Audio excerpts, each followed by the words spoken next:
નમસ્કાર મિત્રો, હું રાજેશ ભાસ્કર આપ સૌનું યુટ્યુબમાં આપણી આ ચેનલ પર સ્વાગત કરું છું. મિત્રો, આજે આપણે તારીખ 30 જાન્યુઆરી 2025ના કેટલાક મોસ્ટ ઇમ્પોર્ટન્ટ કરંટ અફેર અને અગાઉની પરીક્ષામાં પૂછાયેલા કેટલાક ઇમ્પોર્ટન્ટ પ્રશ્નો વિશે ડિટેલમાં ચર્ચા કરીશું, જે આપને આવનારી પરીક્ષા માટે ખૂબ જ ઉપયોગી સાબિત થશે. તો મિત્રો, આપ આ ચર્ચા સાથે જોડાઈ રહેજો અને વિડીયોને પહેલેથી લઈને છેલ્લે સુધી પૂરેપૂરો જોવાનો આગ્રહ રાખજો. તો ચલો મિત્રો, શરૂ કરીએ.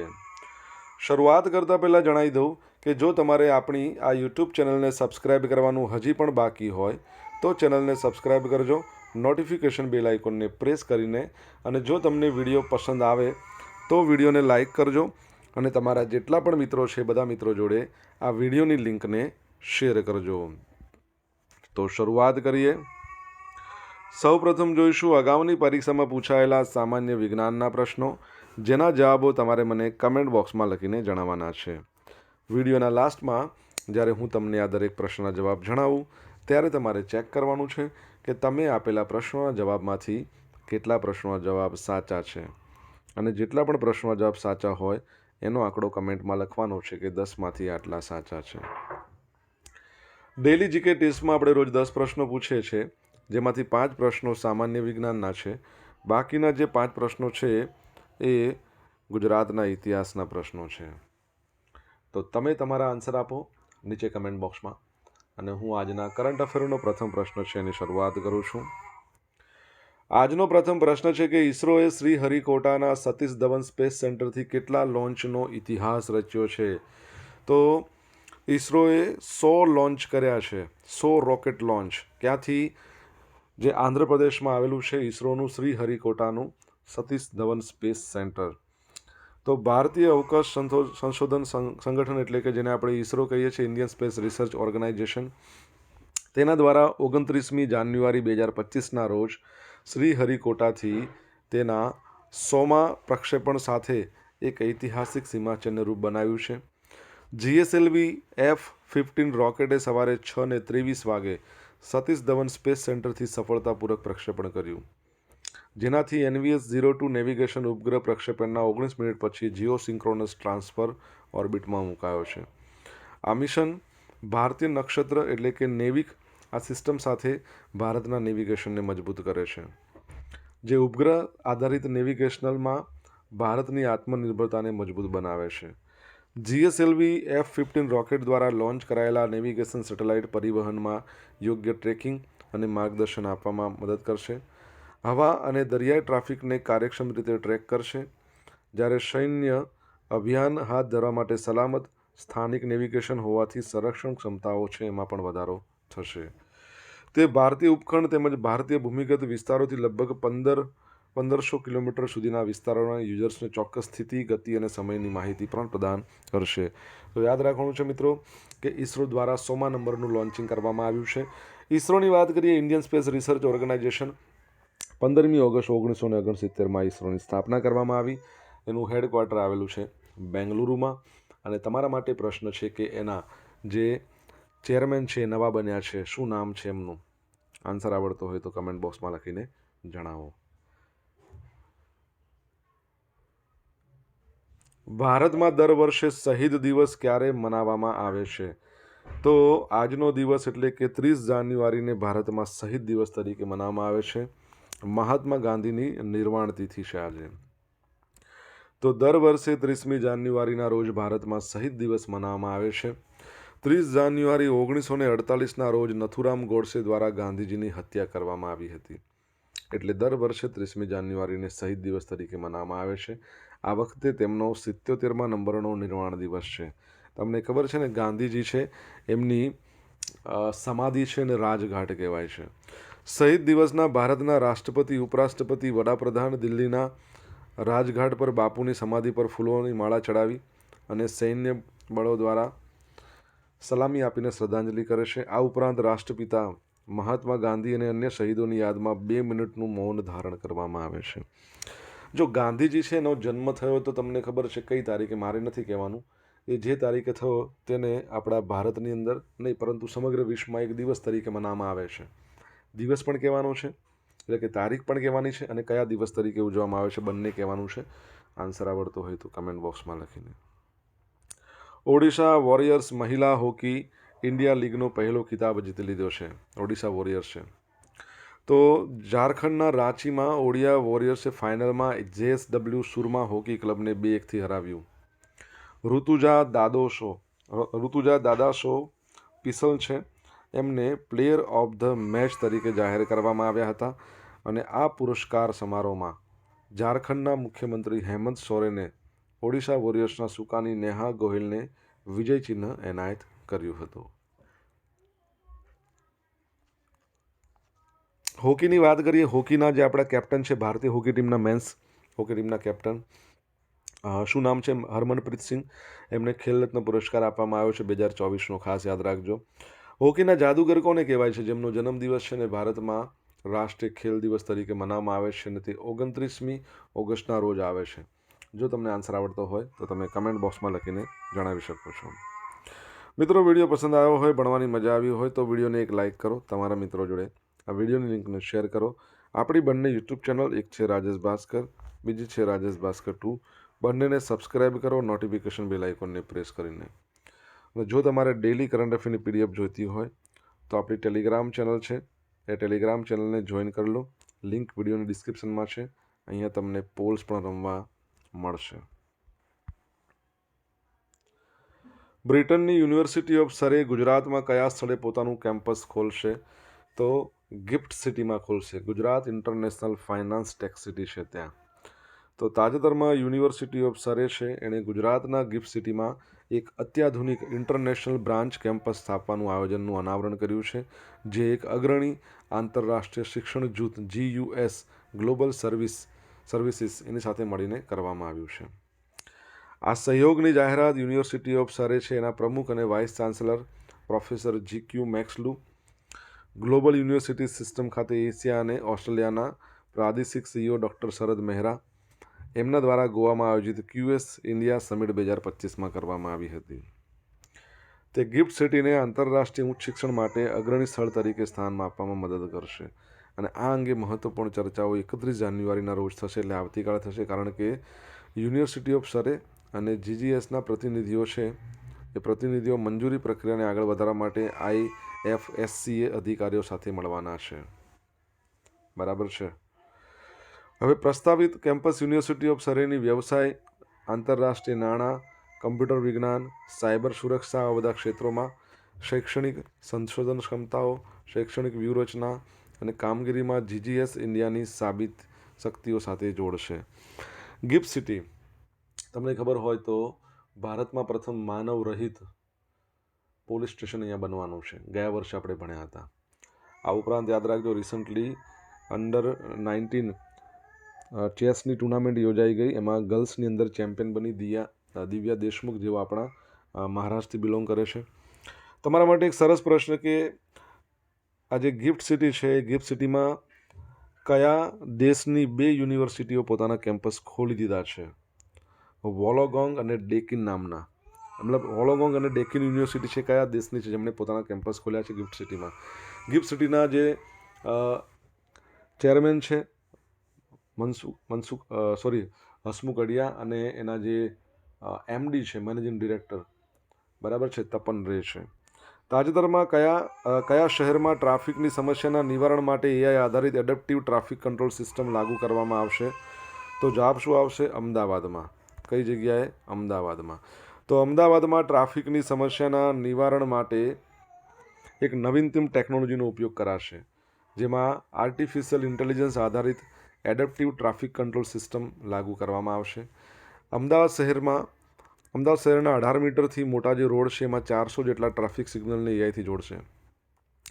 ટ્રાફિક સિગ્નલને AIથી જોડવાથી કોઈ એક સિગ્નલ પર એક તરફના રોડ પર વધારે વાહનો આવતા જણાશે તો તેની આગળના અન્ય ટ્રાફિક સિગ્નલ પર પણ તે બાજુનો રોડ એના માટે પણ વધુ સમય રખાશે. આ સિસ્ટમ કઈ રીતે કામ કરે છે એની વાત કરીએ તો શહેરના કોઈ એક સર્કલ પર વધુ વાહનો નીકળી રહ્યા હશે કે તે ટ્રાફિક ઊભું થયું હશે તો તેની જાણકારી ક્યાં કંટ્રોલ રૂમમાં અપાશે. પછી શું કરશે, તે કંટ્રોલ રૂમ છે એના દ્વારા ટ્રાફિકના ડેટાનું એનાલિસિસ કરવામાં આવશે અને આગળના સિગ્નલને માહિતી મોકલવામાં આવશે કે ક્યાં, એટલે કે કયા રોડ ઉપર ટ્રાફિકનો ફ્લો વધુ છે અથવા તો ટ્રાફિક થઈ રહ્યું છે.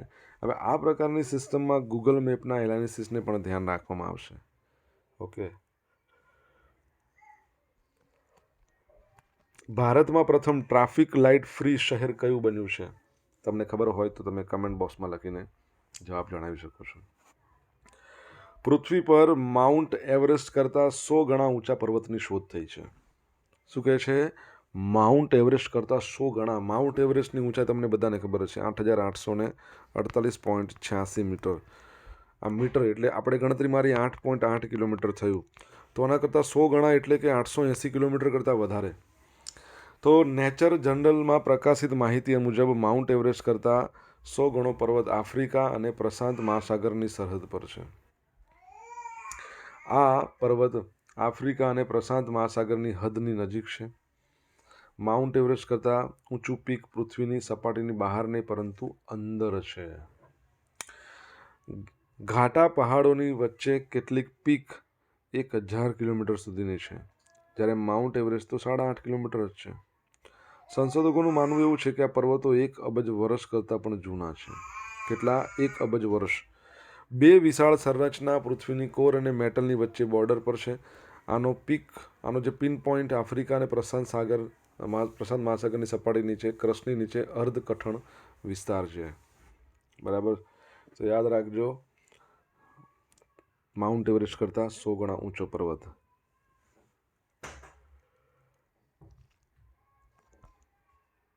માઉન્ટ એવરેસ્ટને 30 વખત ચડનાર એક શેરપા છે નેપાળના. નામ ખબર હોય તો કમેન્ટ બોક્સમાં લખીને જણાવી શકો છો. સોશિયલ મીડિયાના માધ્યમથી તમે મારી જોડે કનેક્ટ રહી શકો છો. મારું ઇન્સ્ટા આઈડી છે rajesh.i.bhaskar. મારું ફેસબુક આઈડી છે RI ભાસ્કર અને ટેલિગ્રામ આઈડી અથવા ટેલિગ્રામ ચેનલ છે રાજેશ ભાસ્કર. અહીંયા તમને ડેલી કરંટ અફેરની PDF મળશે અને પોલ્સ પણ રમવા મળશે. જો તમને ભણવાની મજા આવી હોય તો વિડીયોને લાઇક કરો, તમારા મિત્રો જોડે વિડીયોની લિંકને શેર કરો, ચેનલ સબસ્ક્રાઈબ કરવાનું બાકી હોય તો સબસ્ક્રાઈબ કરો, નોટિફિકેશન બેલ આઇકોનને પ્રેસ કરીને. તાજેતરમાં કોને 2024 માટે ICC men's cricketer of the year જાહેર કરવામાં આવ્યો છે? તો જવાબ આવશે જસપ્રીત બુમરાહ. કોને? જસપ્રીત બુમરાહ. તો ભારતના ઝડપી બોલર છે જસપ્રીત બુમરાહને ICC men's cricketer of the year 2024 માટે પ્રતિષ્ઠિત સર ગાલફિડ સોબર્સ એવોર્ડ એનાયત કરવામાં આવ્યો. આ એવોર્ડ તમામ ફોર્મેટમાં તેમના અસાધારણ પ્રદર્શનને માન્યતા આપે છે, જે આધુનિક યુગના મહાન ઝડપી બોલરોમાંના એક તરીકેની તેમની પ્રતિષ્ઠાને મજબૂત કરે છે. હવે આમણે તમે જુઓ તો ઇંગ્લેન્ડના જો રૂટ, હેરી બ્રુક્સ, શ્રીલંકાના કામિન્ડુ મેન્ડિસનને પછાડીને આ ખિતાબ જીત્યું છે. 3 લોકોને પછાડીને. 2024માં 13 ટેસ્ટ મેચમાં 14.92ની એવરેજથી 30.16ની સ્ટ્રાઇક રેટ સાથે 71 વિકેટ ઝડપી હતી. આગળ જોઈશું તો સ્મૃતિ મંધાના. તો સ્મૃતિ મંધાના તમે જોશો વર્ષ 24 માટે ICCએ women's ODI player of the year નામની પણ જાહેરાત કરી છે અને એમાં સ્મૃતિ મંધાના આપણા ભારતના સ્ટાર બેટર છે, એમને એવોર્ડ આપવામાં આવશે, જેમણે 13 મેચમાં 747 રન કર્યા છે ગયા વર્ષે 2024માં. સાથે સાથે ગયા વર્ષે એમણે 4 સદી ફટકારી છે. અત્યાર સુધી આટલી સદીઓ કોઈએ ફટકારી નથી એક મેચમાં, એ પણ મહિલા ખેલાડીની વાત કરું છું ODI મેચમાં. અને 7 બોલમાં 7 બાઉન્ડ્રી ફટકારી હતી, 1 6 ને બાકી બધી 4. અને આ સાથે જ આ વર્ષે સૌથી વધુ રન બનાવનાર ક્રિકેટર પણ સ્મૃતિ મંધાના છે. તેમણે 57.86ની શાનદાર સરેરાશ અને 95.15ના સ્ટ્રાઇક રેટથી બેટિંગ કરી હતી. આ યાદ રાખજો. ઓકે. ICCની વાત કરીએ તો ICCએ T20 ઇન્ટરનેશનલ ટીમ બનાવી. એ ટીમના કેપ્ટન તરીકે કોને ઘોષિત કર્યા છે? જો તમને જવાબ આવડતો હોય તો કમેન્ટ બોક્સમાં લખીને તમે જણાવી શકો છો. રાજ્ય કક્ષાએ જિલ્લા ચૂંટણી અધિકારી શ્રેષ્ઠમાં શ્રેષ્ઠ અરવિંદ વિજયન. તો પાટણ જિલ્લાના કલેક્ટર છે અરવિંદ વિજયનને રાજ્ય કક્ષાએ બેસ્ટ જિલ્લા ચૂંટણી અધિકારી તરીકે પસંદગી કરવામાં આવી છે. રાજ્યપાલ આચાર્ય દેવવ્રતના અધ્યક્ષસ્થાનેથી 25 જાન્યુઆરીના રોજ સવારે 11 વાગે તમને ખબર જ છે Gujarat national law university Gandhinagar છે ત્યાં 15મા રાષ્ટ્રીય મતદાતા મહોત્સવ 2025નું યોજાયો હતો, જેમાં રાજ્ય કક્ષાએ બેસ્ટ જિલ્લા ચૂંટણી અધિકારી તરીકે પાટણ જિલ્લા કલેક્ટર અરવિંદ વિજયનને આપણા જે 19મા નંબરના ગુજરાતના જે રાજ્યપાલ છે આચાર્ય દેવવ્રત તેમના વરદ હસ્તે એવોર્ડ આપવામાં આવ્યો છે. રાષ્ટ્રીય મતદાતા મહોત્સવ, પહેલાં તમને ખબર હોવી જોઈએ રાષ્ટ્રીય મતદાતા દિવસ ક્યારે મનાવીએ છીએ? 25 જાન્યુઆરીએ. તો આ મહોત્સવ અંતર્ગત બેસ્ટ ઇલેક્ટોરલ પ્રેક્ટિસ એવોર્ડ 2024 અન્વયે જુદી જુદી કેટેગરીમાં રાજ્યના તમામ જિલ્લા તરફથી નોમિનેશન મોકલ્યા હતા. રાજ્ય કક્ષાની એવોર્ડ સિલેક્શન કમિટી દ્વારા સર્વે જિલ્લાઓ તરફથી મળેલ નોમિનેશન પૈકી રાજ્ય કક્ષાએ બેસ્ટ જિલ્લા ચૂંટણી અધિકારીની કેટેગરીમાં આજે પાટણના અરવિંદ વિજય શેમને આપવામાં આવ્યો છે પુરસ્કાર. ઓકે, તમને ખબર છે કે આ વખતે આપણા ગુજરાતના મુખ્ય ચૂંટણી અધિકારી કોણ છે? કમેન્ટ બોક્સમાં લખો જો તમને ખબર હોય તો. હવે જોઈશું અગાઉની પરીક્ષામાં પૂછાયેલા સામાન્ય વિજ્ઞાનના પ્રશ્નો. પહેલો પ્રશ્ન, હૃદયની સારવાર માટે વપરાતા પેસમેકરની શોધ કોણે કરી હતી?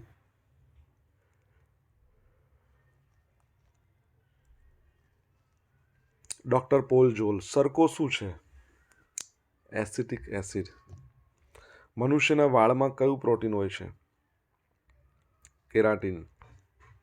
વિદ્યુત ઉપકરણ માટે આજકાલ જાણીતો બનેલ એલઈડી શબ્દનું પૂર્ણ સ્વરૂપ શું છે? Light emitting diode, LED. ઓટોમોબાઈલમાં હાઇડ્રોલિક બ્રેક કયા સિદ્ધાંત મુજબ કાર્ય કરે છે? તો પાસ્કલના સિદ્ધાંત મુજબ હાઇડ્રોલિક બ્રેક કામ કરે છે. હવે મિત્રો જોઈશું અગાઉની પરીક્ષામાં પૂછાયેલા ગુજરાતના ઇતિહાસના પ્રશ્નો. પહેલો પ્રશ્ન, 2008માં કઈ બેંક છે એનું સ્ટેટ બેંક ઓફ ઇન્ડિયામાં વિલીનકરણ થઈ ગયું? તો સ્ટેટ બેંક ઓફ સૌરાષ્ટ્રનું. સેકન્ડ પ્રશ્ન, મોઢેરાનું સૂર્ય મંદિર કયા સોલંકી શાસકના સમયમાં બંધાયું? તો મેં તમને ઘણી વખત આ ભણાવ્યું છે, તો ભીમ 1. હડપ્પા સંસ્કૃતિના જાણીતા સ્થળ ધોળાવીરા કયા જિલ્લામાં છે? તો આપણા કચ્છમાં છે, અને ધોળાવીરા છે એ હેરિટેજ સાઇટ 2021માં ઘોષિત થઈ, યાદ રાખજો. હડપ્પન સંસ્કૃતિનું સૌથી મહત્વનું બંદર કયું હતું? લોથલ, લાસનો ટેકરો, ધોળકા જિલ્લો, અમદાવાદ.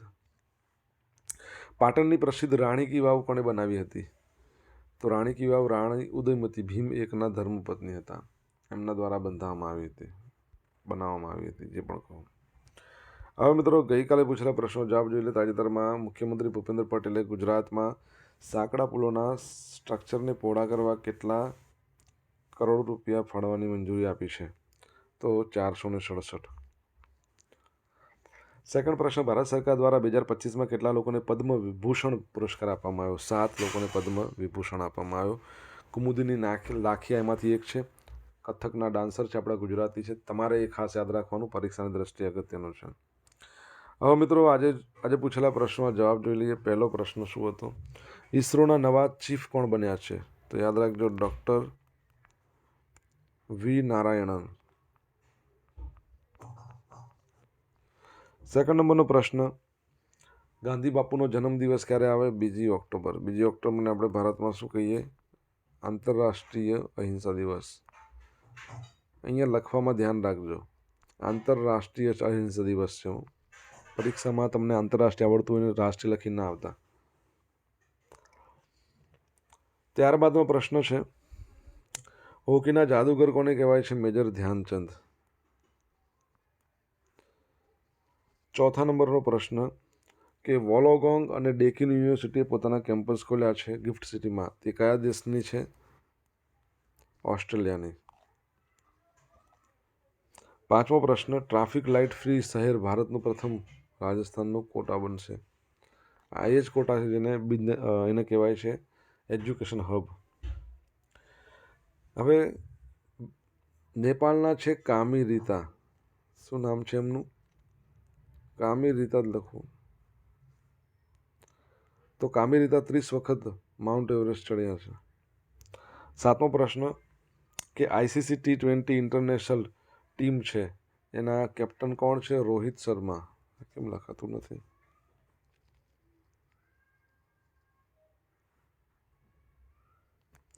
8મા નંબરનો પ્રશ્ન, ગુજરાતના રાજ્ય ચૂંટણી અધિકારી છે એમનું નામ શું છે? હરિત શુક્લા. હવે જોઈશું ગઈકાલના કરંટ અફેરમાંથી પૂછેલા કેટલાક ઇમ્પોર્ટન્ટ પ્રશ્નો જેના જવાબો તમારે કમેન્ટ બોક્સમાં લખવાના છે. પહેલો પ્રશ્ન, તાજેતરમાં મુખ્યમંત્રી ભૂપેન્દ્ર પટેલે ક્યાંથી ચાલો કુંભ ચલે યાત્રાનો પ્રારંભ કરાવી? પ્રથમ વોલ્વો બસનું ઉદ્ઘાટન કરાવ્યું. સેકન્ડ પ્રશ્ન કે યુનિફોર્મ સિવિલ કોડ લાગુ કરનારું ભારતનું પ્રથમ રાજ્ય કયું છે? ઓકે, તો મિત્રો આ હતા આજના દિવસના મોસ્ટ ઇમ્પોર્ટન્ટ કરંટ અફેર. આશા રાખું બધાને ભણવાની મજા પડી હશે. મજા પડી તો વિડીયોને લાઇક કરો, તમારા મિત્રો જે વિડીયો લિંકને શેર કરો. આપણી બંને યુટ્યુબ ચેનલ રાજેશ ભાસ્કર 2ને સબસ્ક્રાઇબ કરજો નોટિફિકેશન બેલ આઇકોનને પ્રેસ કરીને. મિત્રો thank you so much. Have a nice day. જય હિન્દ, જય ભારત, જય જય ગરવી ગુજરાત.